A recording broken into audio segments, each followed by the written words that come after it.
वही लड़की है जिसके बारे में वो स्टूडेंट बात कर रहे थे। बाकी स्टूडेंट्स के तो आकाश ने नंबर काट दिए, फिर इसके काटे क्यों नहीं? साक्षी को थोड़ा शक होता है, लेकिन वो आकाश से कुछ नहीं कहती। और ऐसे ही 3-4 दिन गुजर जाते हैं। रात के 11 बज रहे होते हैं, आकाश और साक्षी सो रहे होते हैं कि तभी आकाश के फोन पर नताशा का कॉल आता है। इसे देखकर आकाश उससे बात करने के लिए बालकनी में चला जाता है। बताओ नताशा, सब ठीक तो है ना? इतनी रात में कॉल किया? सब ठीक है। वो आपने कहा था ना कि जब भी अलोन फील हो तो मुझे कॉल कर लेना इसलिए ही किया था। कहीं मैंने आपको डिस्टर्ब तो नहीं किया? अरे नहीं, मैं तो बस बैठा ही था, बोलो। आकाश रात के 11 बजे नताशा से कॉल पर बात कर रहा होता है, तो वहीं दूसरी तरफ अंजलि अपने कमरे से बाहर पानी लेने के लिए आती है। जैसे उसकी नजर आकाश पर पड़ती है, वो उसके पास जाती है और अपनी भाभी को देखकर आकाश फौरन कॉल कट करने लगता है। तभी आकाश के फोन पर अंजलि की नजर पड़ जाती है और वो नताशा का नाम देख लेती है। भाभी, आप इस वक्त रात में, तबीयत तो ठीक है ना आपकी? अभी तो ठीक है, मैं तो बस पानी लेने के लिए ही आई थी। लेकिन तुम इतनी रात में खड़े होकर किससे बातें कर रही थी और मेरे आते ही कॉल भी काट दिया?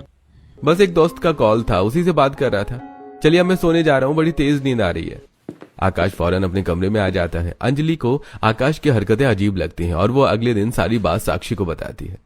अब तो मुझे टेंशन होने लगी है, कहीं इनका चक्कर तो नहीं चल रहा। लेकिन इन्हें चक्कर चलाने के लिए भी अपनी स्कूल की स्टूडेंट ही मिली है। पापा, ये बात मैंने तुम्हें आकाश पर शक करने के लिए नहीं बताई थी, बस इन्फॉर्म किया था। और मैं आकाश को अच्छे से जानती हूँ, वो ऐसा कुछ भी नहीं करेगा जिससे तुम्हें तकलीफ हो। चलो आज तुम्हारा मूड ठीक करने के लिए हम थोड़ी देर के लिए बाहर चलते हैं। कहने को साक्षी और अंजलि एक दूसरे की देवरानी जेठानी थी, लेकिन दोनों के बीच प्यार बिल्कुल बहनों जैसा था। भाभी, पूरे 1 महीने बाद गोलगप्पे खा रही हूँ, मजा आ गया। भैया थोड़ा और तीखा बनाइए ना। यही पास में रोल की भी एक दुकान है, गोलगप्पे खाकर रोल खाने चलेंगे, साथ में मंचूरियन मिलेंगे, वो तो मेरा फेवरेट है। बाजार घूमते हुए दोनों जेठानी देवरानी काफी सारी चीजें खाती हैं। कुछ दिन और गुजर जाते हैं। स्कूल की छुट्टी हो चुकी थी, सभी बच्चे घर जा रहे होते हैं।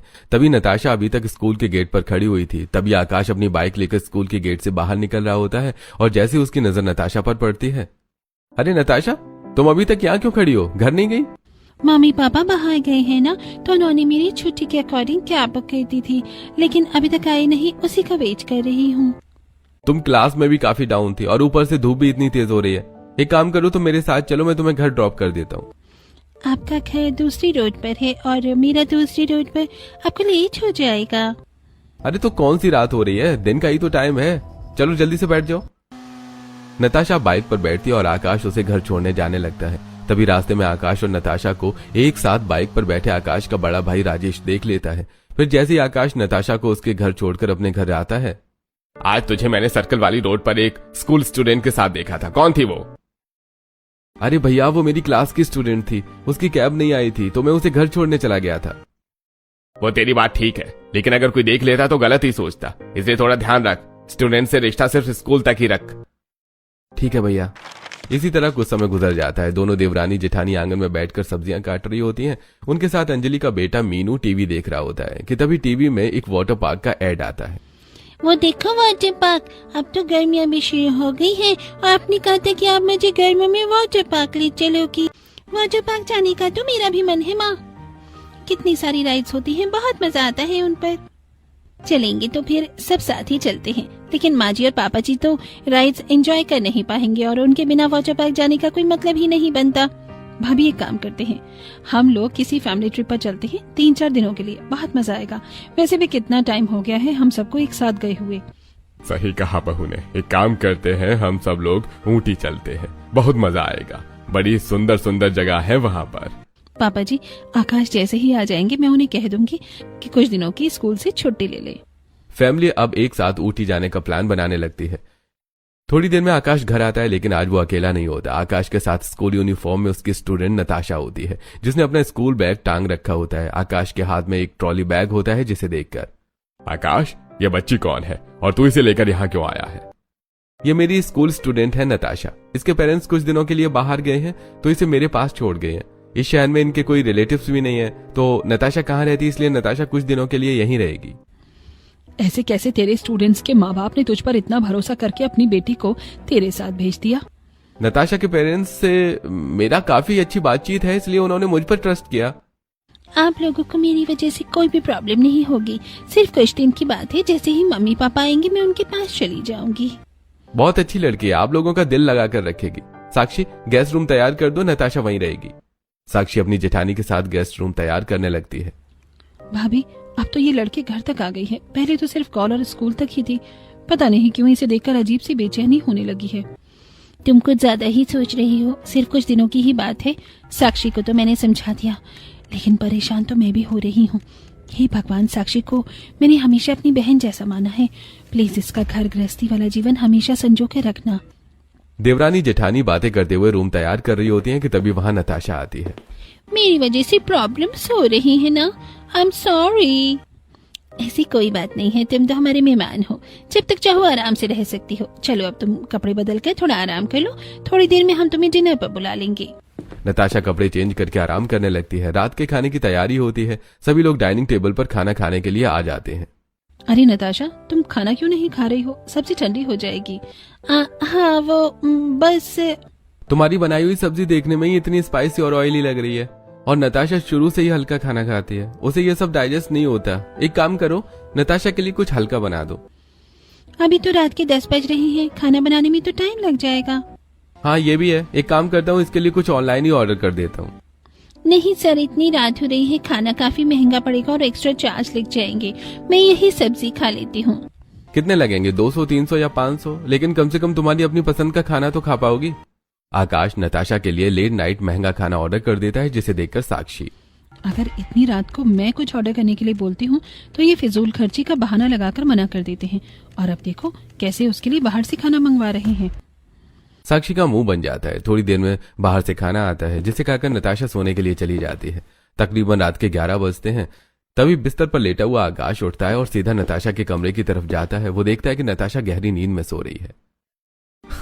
ये आराम से सो गई, अब मैं भी सो जाता हूँ। आकाश जैसे ही कमरे में आता है तो देखता है कि साक्षी जागी हुई है। आप इतनी रात में कहाँ गए थे? नताशा को देखने के लिए गया था कि वो सोई है या नहीं। अब उसका कुछ जरूरत से ज्यादा ही ख्याल नहीं रख रहे हैं। उसके पेरेंट्स ने रिस्पॉन्सिबिलिटी दी है, तो इसका मतलब ये नहीं कि आप बॉडीगार्ड की तरह उसके पीछे ही लगे रहेंगे। माना वो छोटी है, लेकिन इतनी भी नहीं कि वो सो भी ना पाए। तुम भी कुछ ज्यादा ही सोचती हो, ज्यादा बड़ी नहीं है वो, ऊपर से तुम लोग, और ये घर सब कुछ नया है उसके लिए। बस देखने गया था कि उसे कोई प्रॉब्लम तो नहीं है। आकाश अब सो जाता है। वहीं साक्षी का मुंह बना ही रहता है। रात गुजरती है और अगले दिन जब सुबह सब नाश्ता कर रहे होते हैं तो, नताशा चुपचाप दूध पियो। मुझे बिल्कुल भी अच्छा नहीं लग रहा, इसमें से स्मेल आ रही है। रहने दे आकाश, क्यों जबरदस्ती कर रहा है? अगर उसे दूध नहीं पीना तो? ऐसे कैसे नहीं पीना, बढ़ता शरीर है और इस स्टेज पर हमारे शरीर को कैल्शियम की बहुत जरूरत होती है। मैं एक काम करता हूँ, मोनू का चॉकलेट पाउडर आता है, उसे डालकर पी लेना, फिर अच्छा लगेगा। नताशा के लिए इतना कुछ करता देखकर अब साक्षी कहीं ना कहीं मन में नताशा के लिए जलने लगी थी। अब नाश्ते के बाद आकाश नताशा को अपनी बाइक पर बिठाता है और दोनों स्कूल के लिए निकल जाते हैं, जिसे देखकर आस पड़ोस के कुछ लोग, ये तुम्हारे घर पर बच्ची कौन है? किसी रिश्तेदार की बेटी है क्या? नहीं आंटी जी, वो आकाश की स्कूल स्टूडेंट है। उसके पेरेंट्स शहर से बाहर गए हुए हैं, इसलिए कुछ दिन के लिए हमारे साथ ही रहेगी। लेकिन स्टूडेंट और टीचर के बीच में इतना गहरा रिश्ता, क्या बात है? सरस्वती के ऐसे ताने सुनकर अंजलि का मुंह बन जाता है। वहीं दूसरी तरफ स्कूल में, सुना है नताशा अब तेरे ही घर पर रह रही है, क्या बात है, सच सच बता। अरे कुछ ज्यादा ही सोच रहा है, उसके पेरेंट्स बाहर गए हुए हैं, मेरी उनसे अच्छी खासी जान पहचान थी, इसलिए वो उसे घर छोड़ गए। ज्यादा दिमाग मत चला अपना। नताशा का आकाश के घर पर रहना स्कूल में धीरे धीरे फैल जाता है, जिससे अब उनके बारे में अलग अलग तरह की बातें उठने लगती हैं। लेकिन आकाश को इससे कुछ ज्यादा फर्क नहीं पड़ता है। स्कूल के बाद ट्यूशन टाइम पर अब तो इसने सर के घर पे रहना भी शुरू कर दिया है। मुझे तो पूरा शक है इन दोनों का जरूर चक्कर चल रहा है। उसके साथ साथ स्कूल के बच्चे भी अब आकाश और नताशा के बारे में बातें बनाने लगे थे। वहीं किचन में काम कर रही साक्षी काफी देर से आकाश को बुला रही होती है, और जब आकाश किचन में नहीं आता तो साक्षी सीधा आकाश के पास आती है। मैं कब से तुम्हें आवाज दे रही हूँ, सुनाई नहीं दे रहा क्या? कानों में रुई लगी हुई है? साक्षी, तुम्हें दिख नहीं रहा है, मैं अभी बच्चों को ट्यूशन पढ़ा रहा हूँ। तुम्हारी बार बार चिल्लाने की आवाज से मैं नताशा को ठीक से सम नहीं करवा पा रहा था, थोड़ी देर रुक जाओ। आकाश सबके सामने साक्षी पर चिल्ला देता है, जिससे उसे काफी बुरा लगता है और वो मुंह बना लेती है। वहीं रात में अब आकाश साक्षी को मनाने लगता है। एक काम करो, आप जाकर बस सबके सामने मुझ पर चिल्लाते ही रहो। आपके स्टूडेंट्स क्या सोच रहे होंगे मेरे बारे में? क्या इज्जत रहेगी उसमें मेरी? अरे सॉरी बाबा, तुम्हें तो पता है ना आजकल स्कूल का कितना लोड है। कभी ये फाइल, कभी वो फाइल, कभी कोई प्रोजेक्ट, कभी बच्चों की एग्जाम शीट चेक करना, इसलिए थोड़ा डिस्टर्ब हूँ। आकाश जैसे जैसे साक्षी को मना लेता है। अगले दिन आकाश शाम को सबके लिए आइसक्रीम लेकर आता है। मैं मटका कुल्फी वाली आइसक्रीम खाऊंगी, ये मेरी फेवरेट है। और मैं मैंगो वाली खाऊंगी, मुझे पसंद है वो। अब मैं ये स्ट्रॉबेरी वाली आइसक्रीम खाऊंगा। धीरे धीरे करके सभी अपनी अपनी आइसक्रीम लेने लगते हैं। अब सिर्फ 2 ही आइसक्रीम बचती हैं, जिसमें से एक वनीला और दूसरी बेल्जियम चॉकलेट चिप्स होती है। जिससे पहले कि साक्षी अपनी favourite Belgium choco chip ice cream उठाती, नताशा उसे ले लेती है। उसे देखकर साक्षी का मुंह बनता है और अब वो सीधा अपने कमरे में आ जाती है। आकाश भी साक्षी के पीछे पीछे आता है। अरे साक्षी, तुम बिना आइसक्रीम लिए क्यों आ गई? मुझे वो बेल्जियम चोको चिप खानी थी, लेकिन उसे नताशा ने ले लिया। तुम तो जानते हो ना कि मुझे वो कितनी पसंद है, तुम उसे रोक नहीं सकते थे। मुझे पता होता कि नताशा को भी वही पसंद है तो मैं 2 लेकर आता। अब छोड़ो ना, बच्ची है वो, उसे मैं क्या ही बोलूं। वो मेरा सब कुछ ले लेगी तो तुम उसे बच्ची बच्ची बोलकर छोड़ दोगे? साक्षी आकाश की एक नहीं सुनती। अब दिन ब दिन साक्षी की इनसिक्योरिटी भी बढ़ती जा रही थी, जिसे देखकर अंजलि कहती है, क्यों इतना सोच रही हो तुम? जैसा सोच रही हो वैसा कुछ भी नहीं है। सिर्फ 3-4 दिन और फिर नताशा यहाँ से चली जाएगी। घर से जाएगी ना, उनकी जिंदगी से तो नहीं। स्कूल में तो साथ ही रहेंगे ना। दिन गुजर जाते हैं। आज नताशा अपने कमरे में बैठकर रो रही होती है और आकाश उसे चुप करवाने में लगा होता है। अरे प्लीज चुप हो जाओ, अगर किसी ने देख लिया तो प्रॉब्लम हो जाएगी। मुझसे सहन नहीं हो रहा है, मैं क्या करूँ, कुछ समझ नहीं आ रहा मुझे। अरे चुप हो जाओ, मैं हूं ना तुम्हारे साथ। ये लो पानी पी लो और साथ में ये दवाई भी खा लो। वो नताशा के आंसू पोंछता है और उसे दवाई खिलाता है। वहीं दूसरी तरफ पूनम, जो कमरे के बाहर से छुपकर ये सब देख रही होती है, जल्दी से साक्षी के पास जाती है और उसे सारी बात बताती है। उसकी तबीयत भी ठीक नहीं लग रही थी, पता नहीं भैया ने उसे कौन सी दवाई दी है, और वो बहुत रो रही थी। भाभी, मेरे ख्याल से आपको उससे बात करनी चाहिए। यह साक्षी की बेचैनी को और ज्यादा बढ़ा देता है। जब साक्षी इस बारे में आकाश से बात करती है तो पूनम भी आजकल कुछ ज्यादा ही जासूस हो रही है, लगता है उससे बात करनी पड़ेगी। अरे नताशा के बॉडी पेन था, इसलिए वो परेशान थी और रो रही थी। उसी को कम करने के लिए मैंने उसे दवाई दी थी। ये जवाब साक्षी को बिल्कुल भी संतुष्ट नहीं करता। अगले दिन जब सभी नाश्ते के लिए बैठ रहे होते हैं, तभी आकाश नताशा के साथ जॉगिंग वाले कपड़ों में घर लौटता है। आप सुबह किसी काम से गए थे ना, लेकिन आप तो जॉगिंग करके आ रही हैं, क्या बात है? आज से पहले तो कभी नहीं गए आप। कुछ दिनों से कुछ ज्यादा ही पेट निकल गया था, सोचा थोड़ा रनिंग कर लूं। पहले भी तो हम आकाश को इतना बोलते थे, लेकिन ये कभी नहीं गया। कहीं मेरा शक सच में यकीन में न बदल जाए। 1 हफ्ता और गुजर जाता है। अंजलि और साक्षी घर का सामान खरीदने के लिए नजदीकी मार्केट में गई होती हैं, जहां उसी क्लास की कुछ लड़कियां गोलगप्पे खाते हुए आकाश और नताशा के बारे में बातें कर रही होती हैं। अब तो वो सर के घर पर रहने लगी है। मुझे तो लग रहा है कि उनका 100% चक्कर है। आजकल स्टूडेंट और टीचर का चक्कर काफी ट्रेंड में चल रहा है। हाँ यार। शालू और प्रिया की ऐसी बातें साक्षी और अंजलि उनके पीछे खड़े होकर सुन रही थी। जैसे वो दोनों पीछे मुड़ती हैं, उन दोनों को देखकर घबरा जाती हैं। मैडम, हम किसी और के बारे में बात कर रहे थे। हम एक कोरियन ड्रामा है, हम उसकी बात कर रहे थे। झूठ मत बोलो, हमने तुम्हारी सारी बातें सुन ली हैं, इसलिए अब सच सच बताओ, परेशान मत हो। तुम्हारी कोई शिकायत नहीं होगी, बस हमें सच जानना है। आप क्या क्या जानना चाहती हैं और हम क्या क्या बताएं?